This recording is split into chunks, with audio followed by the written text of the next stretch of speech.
தேவனுக்கே மகிமை உண்டாவதாக. கடந்த 6 மாதங்களும் தேவன் நம்மை கண்மணி போல பாதுகாத்து இந்த 7வது மாதத்தின் முதல் நாளிலும் கொண்டு வந்த தேவனுக்கே துதியும் கனமும் மகிமையும் ஆட்சிமையும் உண்டாவதாக. இன்றைக்கும் கர்த்தருடைய பிரசன்னத்திலே வந்திருக்கிற யாவரையும் இயேசுவின் நாமத்தில் வாழ்த்துவதில் மகிழ்ச்சி அடைகிறேன். இந்த செய்தியை கேட்கிற நீங்களும் ஆன்லைன் மூலமாக கேட்க இருக்கிற தேவனுடைய பிள்ளைகளும் அவருடைய குடும்பங்களும் நிச்சயமாக தேவனாலே ஆசீர்வதிக்கப்படும் என்பதை சந்தேகமில்லை. நிச்சயமாகவே தேவன் தம்முடைய வார்த்தையை அனுப்பி ஜனங்களை அவர்களுடைய சூழ்நிலையிலிருந்து அவர் விடுவிக்க அவர் வல்லவராய் இருக்கிறார். ஆமேன். இன்றைய செய்திக்கு வசனம் சங்கீதம் 37:6. உன் நீதியை வெளிச்சத்தை போலவும் உன் நியாயத்தை பட்ட பகலை போலவும் விளங்க பண்ணுவார். உன் நீதியை வெளிச்சத்தை போலவும் உன்னுடைய நியாயத்தை பட்ட பகலை போலும் விளங்க பண்ணுவார். ஆனால் வேதம் சொல்லுகிறது நம்முடைய நீதி அழுக்கான கந்தைகள் என்று சொல்லுகிறது. ஆனால் இங்கே என்ன சொல்லுகிறார்? உன்னுடைய நீதியையும் உன்னுடைய நியாயத்தையும், அதாவது ஆண்டவரே நமக்கு நீதியாயிருக்கிறார், ஆண்டவரே நமக்கு நியாயாதிபதியாயிருக்கிறார். இப்போ நம்முடைய நீதியை நம்முடைய நியாயத்தை அல்ல, அவருடைய நீதியும் அவருடைய நியாயத்தையும் நம் மூலமாக பிரதிபலிக்க பண்ணுவார்.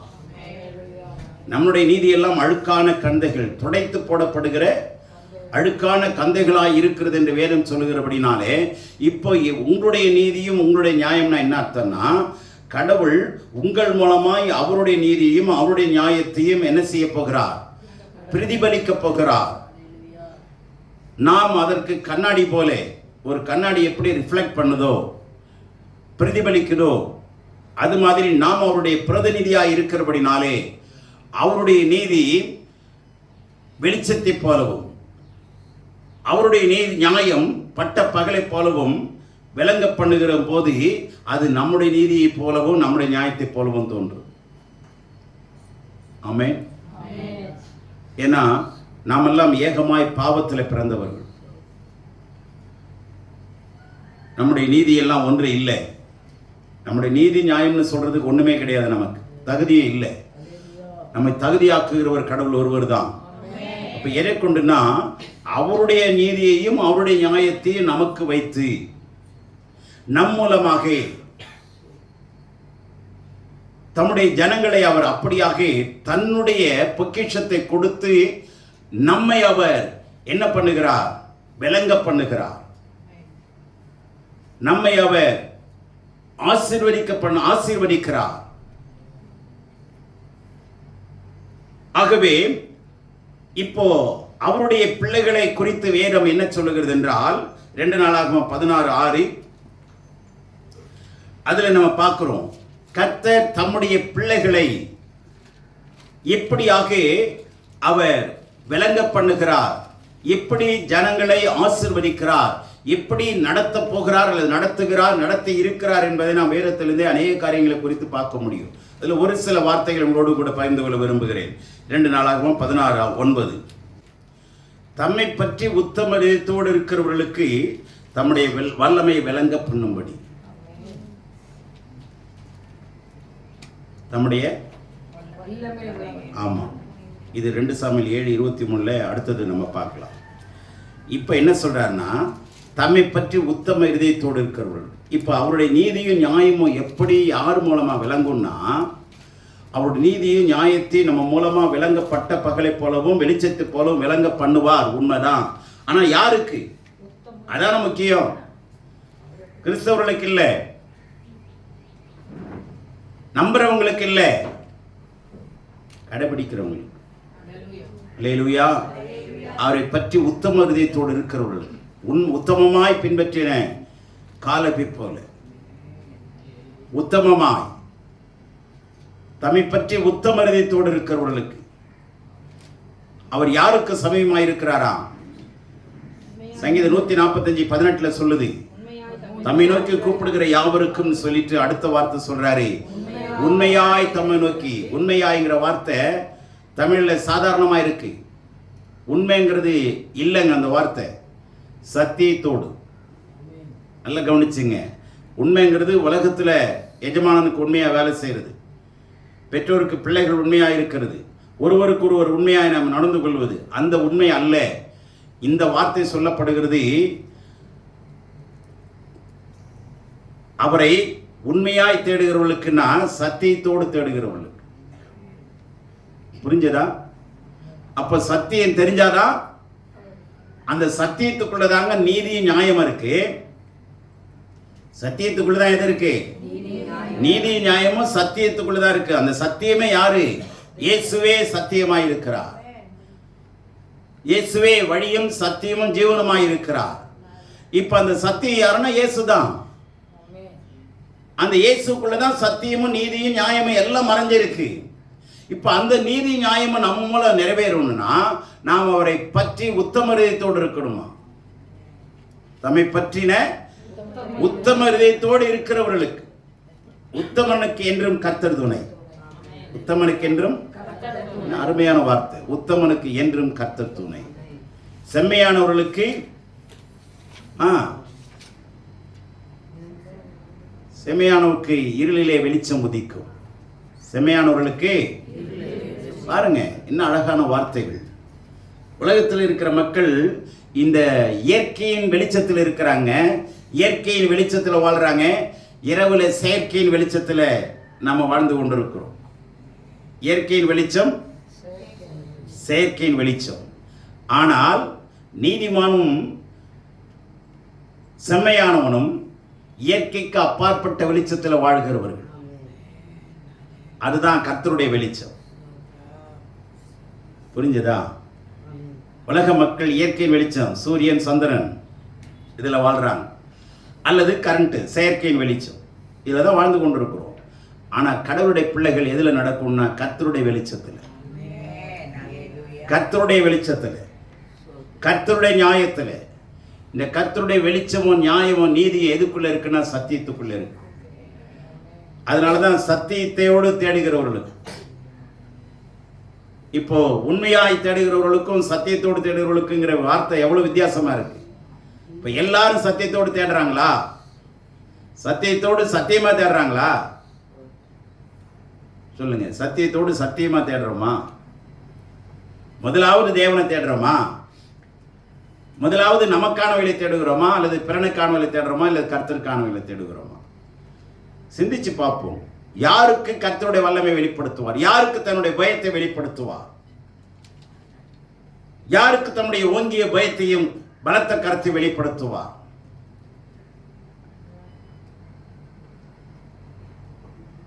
அவருடைய வார்த்தையை சுமந்து கொண்டு பார்வோனுக்கு முன்பாக நிற்கிற மோசேக்கு கர்த்தருடைய பயம் வெளிப்பட்டது. ஆமென். அவன் எல்லளவும் பயப்படலைங்க. பார்வோன் சர்வாதிகாரிங்க. பார்வோன் சர்வாதிகாரி. அவன் கிட்ட யாரும் போக முடியாது. ஏரோது சர்வாதிகாரி, இரத்த வெறி. ஆனா பாருங்க, மோசே கொஞ்சம் கூட பயப்படல. ஆனா மோசைக்கு தாங்க அவன் பயந்தான். அல்லேலூயா. நல்லா கவனிங்க. கர்த்தருடைய வல்லமை, கர்த்தருடைய பயம் யாருக்கு வெளிப்படும்? கர்த்தருடைய சத்தியம், கர்த்தருடைய உபதேசம் யாருக்கு வெளிப்படும்? கர்த்தருடைய உபதேசம் யாருக்கு வெளிப்படும்? கவனிங்க. கர்த்தருடைய உபதேசத்தை யாருக்கு வெளிப்படுத்துவார்? அவர் யாருக்கு அறிவை போதிப்பார்? யாருக்கு உபதேசத்தை உணர்த்துவார்? பால் மறந்தவர்களுக்கும் பால் மறக்க பண்ணப்பட்டவர்களுக்கும். அப்படின்னா என்ன? குழந்தைத்தனமா இருக்கிறவங்களுக்கு எல்லாம் கொடுக்க மாட்டார். குழந்தைத்தனமா இருக்கிறவங்களுக்கு இன்னும் நம்ம நாளுக்கு நாள் வளராம இன்னும் குழந்தையாவே இருந்தா அவங்களுக்கு கர்த்தர் அறிவையும் போதிக்க மாட்டார், உபதேசத்தையும் புகட்ட மாட்டார். என்ன பண்ணணும்? வாலிபரே, நீங்கள் பலவான்களாய் இருக்கிறதுனால், தேவ வசனம் உங்களை நிலைத்திருக்கிறதுனால் உங்களுக்கு நான் எழுதுகிறேன். அப்போ வாலிபனா மாறணுங்க, புருஷனா மாறணும், திடமா மாறணும். அப்பதான் அவர்களுக்கு ஆண்டவர் என்ன பண்ணுவாரா? அறிவை போதிப்பார், உபதேசத்தையும் உணர்த்துவார். பால் மறக்கணும், உலகத்தை மறக்கணும், பின்னானவர்களை மறந்து முன்னானவர்களை நாடி தேடி இலக்கை நோக்கி தொடரணும். தொடருகிறவர்களுக்கு, பலவந்தம் பண்ணுகிறவர்களுக்கு பரலோக ராஜ்யம் பலவந்தம் பண்ணப்படுகிறது. பரலோக ராஜ்யம் பலவந்தம் பண்ணணும். விடாப்படியா நீங்க தான் நாம தான் பலவந்தம் பண்ணி அவருடைய சமூகத்தில் உட்காரணும். நேரம் கிடைக்காதுதான். வேலை மேல வந்துகிட்டே இருக்கும். ஒரு வேலையை விட்டா இன்னொரு வேலை வந்துகிட்டே இருக்கும். அதை நாம தான் என்ன பண்ணணும்? யாக்கோபை போல, சரியான வார்த்தை, அவன் எல்லாவற்றையும் அக்கறைப்படுத்தினான். எல்லாவற்றையும் அக்கறைப்படுத்தி கர்த்தருடைய பாதத்தில் அக்கறையோடு உட்கார்ந்தான். தேவன் அவன் மேலே அக்கறை கொண்டான். அல்லேலூயா. அக்கறைப்படுத்த வேண்டியதை அக்கறைப்படுத்திட்டு இக்கரையில நீங்க உட்கார்ந்தீங்கன்னா ஆண்டவர் உங்க மேல அக்கறையோடு இறங்கி வருவார். அப்போ நாம தள்ள வேண்டியதை நாம தான் தள்ளணும். இல்லைன்னா அது நம்மளை தள்ளிட்டு அது உட்கார்ந்துக்கும். ஆகவே தம்மை பற்றி உத்தம இருதயத்தோடு இருக்கிறவர்களுக்கு தம்முடைய வல்லமையை விளங்க பண்ணுவார். விளங்க பண்ணுவார். நாமளே நம்ம விளங்கிக்க வேண்டிய அவசியம் இல்லை. அவர் நம்மை விளங்க பண்ணுவார். அல்லேலூயா. அடுத்து 2 சாமுவேல் 7:23, 2 ராஜாக்கள் 21:4 பார்க்கலாம். 2 சாமுவேல் 7:23, 2 ராஜாக்கள் 21:4, 7:23 படிக்கலாம். உம்முடைய ஜனமாகிய இஸ்ரவேலுக்கு நிகரான ஜனமும் உண்டோ? பூலோகத்து ஜாதிகளில் இந்த ஒரே ஜாதியை தேவன் தமக்கு ஜனமாக மீட்கிறதற்கும் தமக்கு கீர்த்தி விளங்க பண்ணுகிறதற்கும் ஏற்பட்டாரே. தேவரீர் எகிப்திலிருந்து மீட்டு கொண்டு வந்த உம்முடைய ஜனத்திற்கு முன்பாக பயங்கரமான பெரிய காரியங்களை நடத்தி உம்முடைய தேசத்திற்கும் அதில் இருந்த ஜாதிகளுக்கும் அவர்கள் தேவர்களுக்கும் உமது மகிமையை விளங்கச் செய்து. கவனிங்க, எவ்வளவு பெரிய வசனம் தெரியுமா? அதுக்குள்ள எவ்வளவு பெரிய விஷயங்களை மறைச்சு வச்சிருக்காரு பாருங்க. உம்முடைய ஜனமாகிய இஸ்ரவேல். இஸ்ரவேல்னா அவருக்கு சொந்தமானவர்னு அர்த்தங்க. இஸ்ரவேல்னாவே ஒரு சொந்தமானவர்னு அர்த்தம். அப்போ நாம அவருக்கு சொந்தமானவர்களா இல்லையா? நாம அவருக்கு சொந்தமானவர். ஓகே. இப்போ உம்முடைய ஜனமாகி இஸ்ரவேலுக்கு நிகரான ஜனம் உண்டோ? இப்போ ஆண்டவர் என்ன சொல்றாரு? இந்த தேவ மனுஷன் என்ன எழுதுறாரு? உம்முடைய ஜனத்துக்கு இஸ்ரவேலுக்கு நிகரான ஜனம் அப்படின்னு என்ன? யாருமே கிடையாது. நம்முடைய தேவனுக்கு நிகரானவன் யாரும் கிடையாது அப்படி நாம சொல்றோம். ஆண்டவர் நம்ம சொல்ற, நம்மளை பார்த்து சொல்றாரு, அம்மா ஐயா, உன்னை விட வேற ஒரு ஜனம் எனக்கு வேற யாரும் நிகரானவர் இல்லை. அல்லேலூயா. இந்த உலகத்துல உங்களுக்கு நிகரானவன் வேற யாரும் இல்லை. ஆண்டவர் சொல்ல, நாம என்ன சொல்றோம்? ஆண்டவரே உமக்கு நிகரானவன் ஒருவனும் இல்லை. அதே திரும்பி ஆண்டவர் நம்மளை பார்த்து சொல்றாரு, அம்மா பரிசுத்தவானே பரிசுத்தவாட்டியே, உனக்கு நிகரானவனு யாரும் இல்லை. எவ்வளவு அன்பான வார்த்தை. அல்லேலூயா. உண்டோ பூலோகத்து ஜாதியில் இந்த ஒரு ஜாதி, இந்த ஒரே ஜாதி இன மக்கள், இந்த ஒரே இன மக்களை தேவன் தமக்கு ஜனமாக மீட்கிறதற்கும் தமது நாமம் கீர்த்தின நாமம் தமக்கு நாமம் விளங்க பண்ணுகிறதற்கும் ஏற்பட்டாரே. தேவரீர் எகிப்திலிருந்து மீட்டுக் கொண்டு வந்த உம்முடைய ஜனத்திற்குண்டாக பயங்கரமான பெரிய காரியங்களை நடத்தி உம்முடைய தேசத்திற்கும் அதிலிருந்த ஜாதியாருக்கும் அவர்கள் தேவர்களுக்கும் ஒரு மகிமையை விளங்க செய்தார். அல்லேலூயா. நல்ல கவனிங்க. ஆண்டவர் தம்முடைய ஜனங்களுக்கு தம்முடைய நாமத்தை மகிமையை விளங்க செய்யும்படி இந்த வசனத்துல எத்தனை விஷயம் இருக்கு பாருங்க. ஏன் இதெல்லாம் நமக்கு செய்யறாருன்னா, நாம அவரை ஏற்றுக்கொண்டதுனால நாம அவருக்கு உண்டாக மற்ற ஜாதிகளோடு ஒப்பற்ற ஜனங்களாய் நாம் காணப்படுகிறோம். வித்தியாசமான மக்களாய் நாம் காணப்படுகிறோம். ஆசீர்வதிக்கப்பட்ட மக்களாய் நாம் காணப்படுகிறோம். ஆண்டவரை ஏற்றுக்கொண்ட மக்களாய் நாம் காணப்படும் பொழுது ஆண்டவர் சொல்றாரு, நீ இந்த உலகத்துல வேற எந்த ஒரு ஜனத்துக்கு நான் உன்னை ஒப்பிட மாட்டேன், நீ விசேஷமான ஜாதி. அல்லேலூயா. இந்த ஒரே ஜனத்தை தான் எனக்காக நான் மீட்டுக் கொண்டேன். ஆகவே என்னுடைய வல்லமையை நான் என்ன பண்ணுவேன்? வெளிப்படுத்துவேன். 2 ராஜாக்கள் 21:4 பாருங்க. இன்னுமா ஏசாயா 26:3 என்ன சொல்றாரு? அப்போ என்ன செய்வாரா? உங்க எருசலேம்ங்கிறது யாரு? நாமதான். அதுலயும் வித்தியாசமா இருக்கு. பாபிலோன் குமாரத்தியே, சீயோன் குமாரத்தியேன்னு பிரிக்கிறார். பாபிலோன் குமாரத்தி யாரு? உலகத்தில் இருக்கிற மக்கள், அடிமைப்பட்ட மக்கள், சிறைப்பட்ட மக்கள், பாவத்தில் இருக்கிற மக்கள். பலவிதமான சடங்காச்சாரத்தில் இருக்கிற மக்கள், இவங்க எல்லாம் பாபிலோன் குமாரத்திகள். எருசலேம் குமாரத்திகள் யாருன்னா ஆண்டவரை ஏற்றுக்கொண்டவர்கள். சீயோன் குமாரத்திகள் யாருன்னா அவரை உண்மையாய் பற்றி கொண்டவர்கள். விளங்குதா? இப்போ டெல்லியில போர்ட் இருக்கு, டெல்லியில செங்கோட்டை இருக்கா, அதுக்குள்ள தானே பார்லிமெண்ட் இருக்கு. பார்லிமெண்ட்டை சுற்றி என்ன இருக்கு? டெல்லி இருக்கா? அப்போ டெல்லிக்குள்ள தான் பார்லிமெண்ட் இருக்கு. அதுதான் அந்த பார்லிமெண்ட் தான் சீயோன் குமாரத். அங்கே தான் தேவன் வாசம் பண்ணுற இடம்னு வச்சுங்க. அங்கே சீயோன் குமாரத்து. அதை தூரமாக இருக்கிறதெல்லாம், அதை சுற்றி இருக்கிற ஜனங்கள்லாம் யாரு? டெல்லி மக்கள். அது மாதிரி இந்த தேவனுடைய சீயோனை, அவருடைய சிங்காசனத்தை சுற்றி இருக்கிற மக்கள் தான் விசுவாசிகள். அல்லது யாரு? எருசலேம் குமாரத்து. கொஞ்சம் உள்ள வந்திருக்கிறாங்க. ஆனால் இன்னும் போக வேண்டிய தூரம் வெகு தூரம் இருக்கு. இன்னும் கற்றுக்கொள்ள வேண்டிய பாடம் நிறையா இருக்கு. இன்னும் அடைய வேண்டிய பரிசுத்தம் நிறையா இருக்கு. இன்னும் நீதி அடைய வேண்டியது நிறையா இருக்கு. ஆகவே நாம் எருசலேம் குமாரத்தைகளாக இருப்போமான சீயோன் குமாரத்தையாக மாறுவோம். நம்முடைய நிலைமை எங்கே இருக்குதுன்னு நினைச்சு பார்த்து, நம்மை நாம ஆராய்ச்சி பார்த்து அவரை உறுதியாய் பற்றி கொள்வோம். அவரை பற்றி உத்தம இதயத்தோடு நம்ம வாழ்வோம். கர்த்தர் நிச்சயமாகவே நம்முடைய நீதியை அவர் பகலை போலவும் வெளிச்சத்தை போலவும் நியாயத்தை பட்ட பகலை போலவும் என்ன பண்ணுவாரு? விளங்க பண்ணுவதற்கு அவர் ஆயத்தமாயிருக்கிறார். நாம் அவரை உறுதியாய் உண்மையாய் உத்தமமாய் பின்பற்றுவர்களாய் இருப்போமானால், உண்மையாய் உறுதியாய், உண்மையாய்னா சத்தியத்தோடு. அந்த வார்த்தை நல்லா கவனிச்சிங்க. சத்தியத்தோடு உண்மையாய் அவரை தேடும் யாவருக்கும் இயேசு அற்புதரே.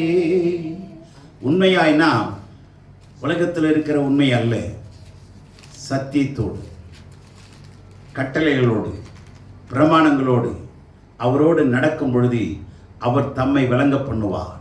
அவருடைய வல்லமையை விளங்க பண்ணுவார். அவருடைய உபதேசத்தை விளங்க பண்ணுவார். அவருக்குண்டான அறிவை விளங்க பண்ணுவார். அவருக்குண்டான ஞானத்தை விளங்க பண்ணுவார். அவருக்குண்டான பயத்தை விளங்க பண்ணுவார். ஓங்கிய பயத்தையும் பலத்த கரத்தையும் அவர் எப்படி மோசேக்கு விளங்க பண்ணினாரோ அப்படியே உங்களுக்கும் அவர் விளங்க பண்ண உண்மை உள்ளவராக இருக்கிறார். அல்லேலூயா. ஆகவே அவருடைய கரம் தாவீதின் மேலே இருந்தது. அவருடைய கரம் சிம்சோன் மேல் இருந்தது. அவருடைய கரம் நன்மையாகவே எஸ்ரா மேல் இருந்தது. அவருடைய கரம் நன்மையாகவே நெகேமியாவின் மேல் இருந்ததினாலே காரியங்களை கைகூடி வர பண்ணினார் என்று நாம் பார்க்கிறோம். காரியங்களை கைகூடி வர பண்ணினார். அந்த வார்த்தை எப்படி இருப்பாருங்க?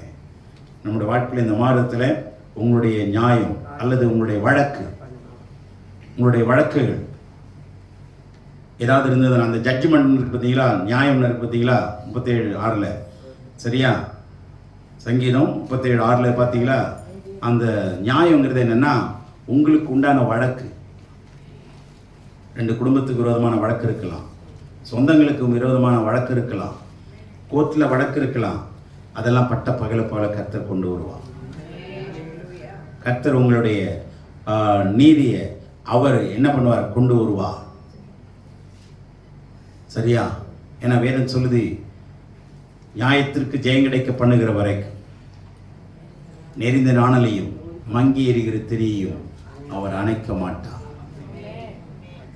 மங்கி எறிகிற திரியின்னு இருக்கு. இன்னும் வசனம்னா ஒரிஜினலாக எப்படி இருக்குதுன்னா, எரிஞ்சு அணைஞ்சு சாம்பல் பூத்து ஆஃப் ஆகிடுது பார்த்தீங்களா? அந்த நிலைமையில இருந்தாலும் உன்னை மறுபடியும் நான் எரிய பண்ணுவேன். எரிஞ்சு அணைஞ்சு சாம்பல் ஆகி ஒன்றும் புகைஞ்சிக்கிட்டு இருக்கும் பார்த்தீங்களா, கடைசியாக அணையிறதுக்கு. அந்த நிலைமையில இருந்தாலும் பரவாயில்ல, நான் உன்னை உயிர்ப்பிப்பேன். மறுபடியும் உன்னை கொழுந்து விட்டு எரிய பண்ணுவேன். உன்னுடைய நியாயத்திற்கு ஜெயம் கிடைக்க பண்ணுகிற வரைக்கும் நான் விட மாட்டேன். நிச்சயமாக உன்னுடைய காரியம், உன்னுடைய வழக்குகள் நிச்சயமாய் கர்த்தராலே தீரும். மனுஷனை நம்பாதீங்க. உங்களுடைய வழக்குகள், உங்களுக்கு தேவையான நியாயங்கள் கர்த்தராலே தீரும். ஆண்டவரே சீக்கிரத்தில் நியாயம் செய்வார். லூக்கா 18 சொல்றாரு, சீக்கிரத்தில் நியாயம் செய்வார். கொஞ்சம் பொறுத்திருங்க. இக்காலத்து பாடுகள் வரப்போகிற மகிமைக்கு ஒப்பானவைகள் அல்ல. இக்காலத்து பாடுகள் வரப்போகிற மகிமைக்கு ஆமா, எளிதில் அதிசீக்கிரத்தில் நீங்கும் இந்த லேசான உபத்திரம். அதிசீக்கிரத்தில் இங்கே படுற உபத்திரம்லாம் எவ்வளவு சீக்கிரத்தில் நீங்குமா? கவலைப்படாதீங்க, கொஞ்சம் பொறுத்திருங்க. வாழ்க்கையில வீசுகிற புயல் காற்று இன்றோடு ஓய்ந்தது. ஆமென். ஆண்டவருடைய சத்தியத்துக்குள்ள நீங்க உள்ள இறங்கி வாங்க. கணுக்கால விட்டுட்டு முழங்கால் அளவு ஆழத்துக்கு வாங்க. முழங்கால் ஆழத்தை விட்டுட்டு இடுப்பளவு ஆழத்துக்கு வாங்க. இடுப்பளவு ஆழத்தை தாண்டி நீச்ச ஆழத்துக்கு வாங்க. ஆழங்கள் எவ்வளவு இருக்கு? ஆழங்கள் தேவனுடைய நாமத்தை மகிமைப்படுத்துகிறது. ஆழத்துக்கு ஆழம் வித்தியாசம் இருக்கிறது.